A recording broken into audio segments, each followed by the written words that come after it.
Assalamualaikum teman-teman, kembali lagi bersama kami di kisah horor yang kali ini saya akan bercerita Gending Alas Mayit Dananjaya Sambara episode 2 ya. Sebelum cerita kita mulai, alangkah baiknya tekan tombol subscribe, like, dan komen. Dan jangan lupa aktifkan loncengnya agar kalian yang pertama mendapatkan notifikasi saat saya upload video terbaru.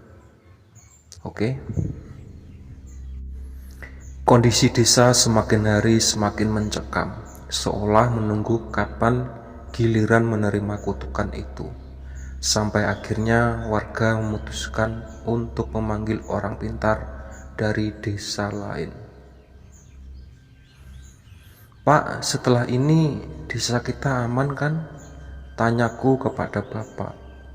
Bapak menghela nafas seolah menunjukkan rasa kurang setuju. "Mbuh, bapak sih kurang setuju, tapi di satu sisi bapak juga takut," jawabnya dengan setengah gelisah. Semenjak kejadian pertama, bapak selalu mengajak kami sekeluarga dan tetangga untuk rutin melakukan pengajian. Hal ini tidak cukup untuk menangkal kutukan ini. Namun bapak selalu bilang, kalaupun kita tetap jadi korban, setidaknya kita membawa bekal pahala dari hal baik ini. Malam mulai datang, suara gending terkutuk itu mulai terdengar. Warga mulai berkumpul di mulut hutan. Terlihat seseorang kakek tua berpakaian serba hitam sedang melakukan ritual di sana bersama seorang anak buahnya. "Bu, kui to orang pintere?" tanyaku pada Bu Retno yang juga berada di sana. "Iya Sekar, kok kelihatannya menyeramkan ya?" jawabnya. Orang pintar itu menyelesaikan ritual dan berdiri dengan perlahan. "Ketemu, setan itu ada di hutan," ucap kakek tua itu. "Ben tak serete mrene." Dengan segera kakek tua berjalan ke dalam hutan dengan membawa sebuah keris di genggamannya. Rasa tegang meliputi seluruh warga yang menunggu di mulut gua. Cukup lama, semua akhirnya suara gamelan perlahan menghilang dari pendengaran kami. "Pak, gak kedengaran lagi. Apa mbahnya berhasil?" tanyaku pada bapak. Bapak tidak menjawab, namun aku melihat bapak sedang membacakan doa-doa seolah belum yakin semua akan aman. Perlahan mulai terlihat kakek tua keluar dari dalam hutan. Ia berjalan dengan cara yang sangat aneh. Awalnya warga merasa sedikit lega, namun semua itu berubah ketika suara gong muncul dari dalam hutan. Suara itu gong berbunyi berkali-kali dengan suara yang sangat keras, seolah dipukul dengan amarah. Kakek tua itu tersentak, berdiri dengan kaku, memiringkan lehernya, memutar tubuhnya hingga patah tak bernyawa. Warga panik dan berteriak, namun kembali terdengar suara gending kutukan itu dengan suara yang keras dan cepat. Satu persatu warga di mulut hutan itu mulai menari dengan aneh. Mereka mengamuk menghampiri orang lain dan sambil menyakiti diri sendiri dengan mematahkan sendi-sendinya. "Sekar, lari!" Bapak segera menarikku dan berlari menjauh dari sana. Aku menoleh, sudah hampir setengah warga menari dan cukup banyak yang sudah bergeletak di tanah dengan tangan tetap menyeret di tanah. Sisa warga yang masih selamat berlari berhamburan mencoba menyelamatkan diri. Kami berlari menuju rumah, namun suara gamelan itu masih terdengar. "Pak, panas pak." Tubuhku mulai terasa panas, seolah ada sesuatu hal yang memaksaku untuk menggerakkan badanku di luar kemauanku. "Bu, tolong bu," ucap bapak memanggil ibu dari dalam rumah. Ibu keluar dengan tergesa-gesa dan menghampiri kami. Tanganku mulai berputar dengan gemulai, namun aku masih bisa menahannya. "Pak, tolong pak, Sekar takut," ucapku pada bapak. Bapak menyentuh kepalaku, membacakan doa, dan sekuat tenaga menahan badanku untuk tidak bergerak. Rasa panas mulai menghilang perlahan, aku mulai bisa mengendalikan diriku. Namun dari jauh mulai terdengar suara teriakan warga menuju tempat ini. "Bu, ambil semua yang sudah kita siapkan," perintah bapak kepada ibu. "Bapak yakin?" ucap ibu dengan ragu. "Yang kita takutkan sudah terjadi, gak ada pilihan lagi," ucap bapak sambil memandang wajah ibu. Ibu melihat jauh ke arah desa dan melihat warga yang tengah kesetanan mulai mencapai tempat ini. Ia mengerti dan segera masuk ke dalam rumah. "Sekar, kamu dengerin bapak." Kali ini bapak memandangku dengan wajah serius. "Setelah ini kamu harus tinggalkan desa ini, pergi sejauh mungkin sampai suara gamelan ini tidak terdengar," perintah bapak kepadaku. Tapi bapak ibu, tanyaku dengan ragu. Ibu keluar dan membawakan sebuah tas yang isinya kebutuhanku yang telah disusun rapi. "Bapak dan ibu akan tetap di desa, membantu sebisa mungkin," ucap ibu. Terlihat beberapa pria yang telah kehilangan kesadaran menarik ke arah kami. "Pergi Sekar, pergi, kamu harus selamat," ucap bapak yang segera membaca doa dan menghampiri pria-pria itu. Rasa panas mulai memasuki tubuhku lagi. Kutukan gending alas mayit ini sudah merasuki tubuhku. "Sekar, kamu harus pergi sekarang. Cari orang ini. Mungkin dia bisa membantu menyelamatkan desa ini," ucap ibu sambil memberikan sebuah foto.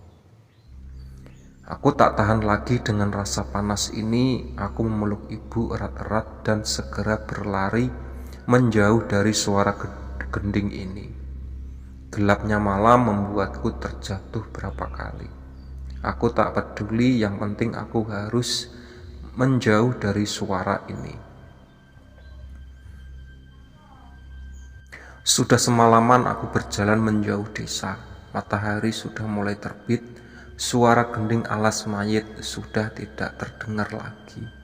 Malam ini aku selamat dari kutukan itu. Sebotol air yang sudah disiapkan oleh ibu dan di dalam tas hanya mampu sedikit menghilangkan rasa lelahku. Aku melihat foto yang diberikan oleh ibu. Terlihat seorang pria yang sedang berpose di atas puncak gunung. Aku membalik foto tersebut dan tertulis sebuah nama, Dananjaya Sambara, Merapi, 6 Juni 2016. Agustus 2019. Lulus dari universitas ternama di Jogja merupakan mimpi yang menjadi kenyataan, walaupun aku lulus hanya dengan nilai seadanya. Aku benar-benar semangat untuk memulai dunia baru, melupakan tugas-tugas semasa kuliah dan mulai bekerja. Sebenarnya Pak D sudah mengajakku untuk membantunya bekerja di sebuah pabrik gula. Namun kupikir tidak ada salahnya sedikit refreshing sebelum mulai bekerja. Namaku Dananjaya Sambara, panggil saja aku Danan.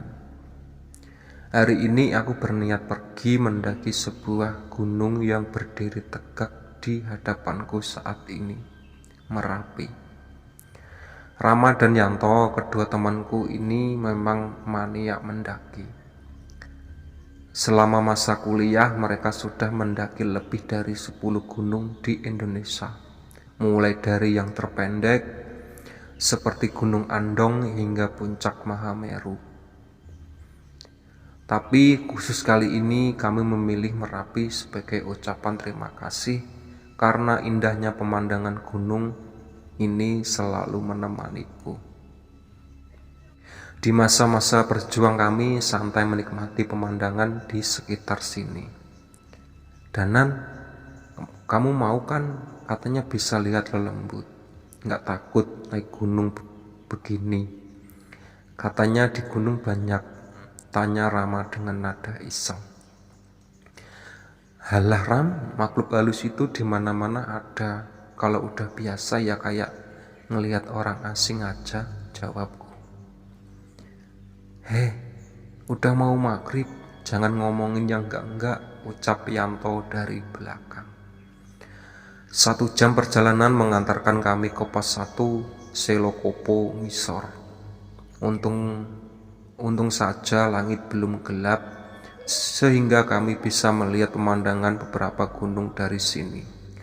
Setelah sedikit mengambil nafas, minum, kami melanjutkan perjalanan lagi. Berharap sebelum tengah malam kami sudah bisa sampai di Pasar Bubrah dan bermalam di sana sebelum menuju puncak. Tak terasa langit mulai gelap, kami mengenangkan perlengkapan untuk menerangi jalan yang kami tempuh. Aku melihat sekeliling. Nampaknya ada beberapa makhluk yang mengawasi kami. Danan, diam aja, gak usah cerita. Kamu lihat apa? Ucap Rama memperingatkanku. Tak beberapa lama hujan mulai menurun deras, jarak pandang menjadi sangat terbatas. Namun kami terus berjalan mengikuti jalur yang sudah terbentuk.